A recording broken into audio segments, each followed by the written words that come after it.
नमस्कार साथियों, स्वागत है आप सबका हमारे चैनल पर। साथियों, एक बहुत ही खतरनाक खबर निकल कर आई है जो कि भारत के लिए तो कम से कम बहुत नुकसानदेह है। जी हाँ साथियों, ये खबर भारत के एक पड़ोसी देश म्यांमार की है, जिसमें चाइना एक बहुत ही खतरनाक रोल प्ले कर रहा है पीछे बैठकर भारत के खिलाफ, जो भारत को एक बहुत बड़ा नुकसान दे सकता है इसके कम से कम पड़ोसी देशों को लेकर और अंतर्राष्ट्रीय एरिया में भी। किस तरह से ये गेम खेली जा रही है, ये भारत को किस तरह से नुकसान करेगा और भारत को इससे बचने के लिए क्या करना चाहिए और क्या स्थिति चल रही है इस बार म्यांमार के अंदर, करते हैं बात डिटेल में।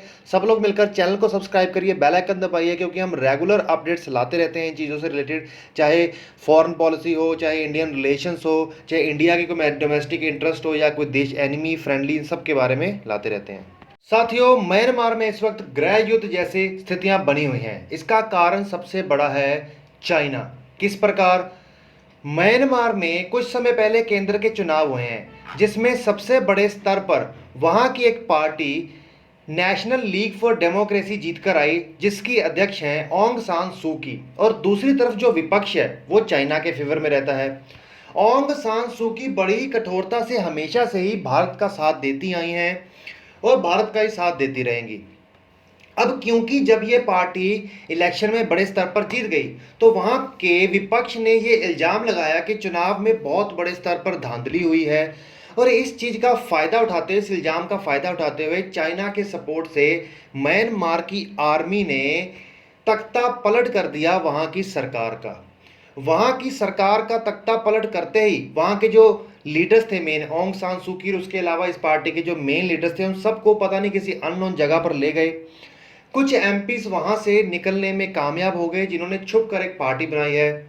साथियों, इस बार नेशनल लीग फॉर डेमोक्रेसी के इस इतने इनके ऊपर इतना बड़ा तख्ता पलट कर देने के बाद म्यांमार के अंदर मिलिट्री के खिलाफ और ओपोजिशन के खिलाफ एक बहुत बड़ा प्रोटेस्ट निकल कर आया है। लोग, आज तक का सबसे बड़ा प्रोटेस्ट है ये म्यांमार के अंदर। लोग इतने बड़े स्तर पर विरोध में निकल कर आए हैं कि वहां के ग्राउंड लेवल की स्थितियां इतना खराब हैं कि आर्मी तक कई जगह पर हैंडल नहीं कर पा रही। हालांकि जो इस पार्टी के कुछ लीडर्स हैं, एमपी छुप कर बैठे हैं, वो भी प्रोटेस्टर्स को कह रहे हैं कि आप लोग ध्यान से चलिए, कोई जान मान का नुकसान मत कीजिए। और अंतर्राष्ट्रीय स्तर पर चाइना ने वहां के मिलिट्री ऑफिशियल्स जिन्होंने तख्ता पलट किया है, उनका फेवर किसे किया है? यूनाइटेड नेशन में बड़े बड़े देश, यूएसए, यूके, यूरोपियन यूनियन ने इस सब लोकतंत्र के ऊपर इतना बड़ा हमला देखते हुए बहुत बड़ा सैंक्शंस लगाए वहां के मिलिट्री लीडर्स के ऊपर। लेकिन चाइना ने अपनी परमानेंट सीट का ताकत का इस्तेमाल करते हुए उस तख्ते पलट को, या फिर कह लीजिए उस सैंक्शंस को, रोक दिया है। तो ये भी चाइना ने गेम खेली, इस प्रकार से सपोर्ट किया। देखिए, ऐसा क्या कारण है कि म्यांमार के अंदर भारत के साथ चाइना प्रॉक्सी वॉर कर रहे हैं? देखो, जैसे नेपाल, भूटान जैसे, बांग्लादेश जैसे पड़ोसी देश हैं, वहां पर भी और म्यांमार में भी जो हमारे इमीडिएट नेबर्स हैं, पाकिस्तान जैसे, चाइना चाहता है कि यहां पर वही सरकारें केंद्र में आए जो चाइना के फेवर में है और भारत के खिलाफ। ऐसा क्यों? साथियों, भारत काफ़ी लंबे समय से साउथ ईस्ट एशिया से एक बहुत बढ़िया संबंध बनाना चाहता है, जिसमें कि टूरिज्म और डिफेंस सेक्टर में ये काफ़ी आगे जाना चाहते हैं, ताकि दोनों देशों के लोगों में भी कनेक्टिविटी आ सके और चाइना के खिलाफ हिंद महासागर और प्रशांत महासागर के इस एरिया में बहुत बड़ा ब्लॉकेड क्रिएट किया जा सके। लेकिन चाइना इसको दूर करने के लिए क्या करता है? इनके बीच में ऐसी सरकारें लाने की कोशिश करता है देशों में जो इनका फेवर दें, ना कि भारत का। अगर वो सरकारें इन देशों में बनेगी, म्यांमार जैसे देशों में, जो कि चाइना के फेवर में होंगी, वो हथियार भारत से नहीं चाइना से खरीदेंगी, क्योंकि अगर ब्रह्मोस भारत म्यांमार को बेचता है तो इसका नुकसान ज़्यादा चाइना को ही होगा ना। तो एक तो उनके ऊपर ही खतरा मंडाता रहेगा। दूसरी सबसे बड़ी बात यह है कि भारत जो रोड कनेक्टिविटी, रेलवे कनेक्टिविटी जैसे चीज़ें शुरू कर रहा है, ताकि भारत के लोग और साउथ ईस्ट एशिया के लोग बहुत बड़े स्तर पर भारत से जुड़ सकें, तो इन सब चीज़ों से निपटने के लिए भी ये कर रहा है। क्योंकि देखिए, म्यांमार कह लीजिए कि रास्ता कह लीजिए, गेट कह लीजिए, साउथ ईस्ट एशिया के अंदर एंटर करने का है भारत के लिए।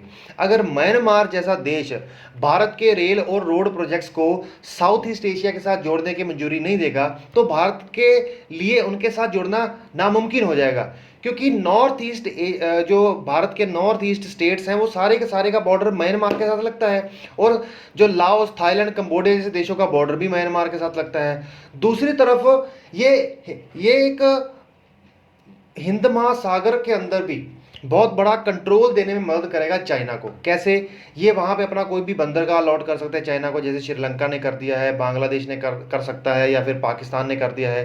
भारत को घेराबंदी करने का भी एक प्रोग्राम हो सकता है। तो इस तरीके से चालें चल रहा है। पाकिस्तान तो ऑलरेडी जिस प्रकार से रशिया और अमेरिका इराक, सीरिया जैसे देशों में, अफगानिस्तान जैसे देशों में प्रॉक्सी वॉर कर रहे हैं, चाइना म्यांमार के अंदर भारत के साथ प्रॉक्सी वॉर कर रहा है, ताकि किसी भी तरीके से भारत का कंट्रोल इस इलाके में ना रह पाए।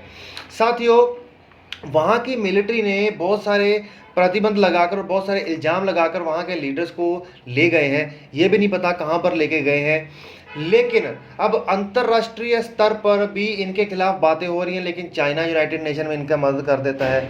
अब देखना ये है कि आगे क्या होगा।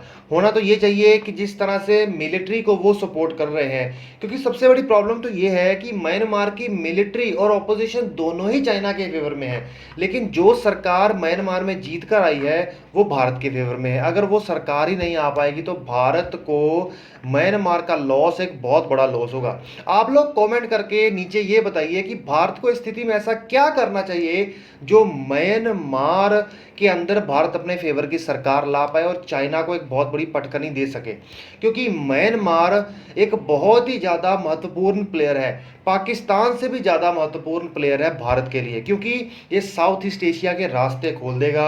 और साउथ ईस्ट एशिया के लिए तो वैसे भी हमारा तेजस, ब्रह्मोस या दूसरे हथियारों का बाजार भी हम साउथ ईस्ट एशिया को सबसे बड़े स्तर पर देख रहे हैं। तो चलिए साथियों, चैनल को सब्सक्राइब करिए, बेल आइकन दबाइए, ऐसे रेगुलर अपडेट्स हम लाते रहते हैं।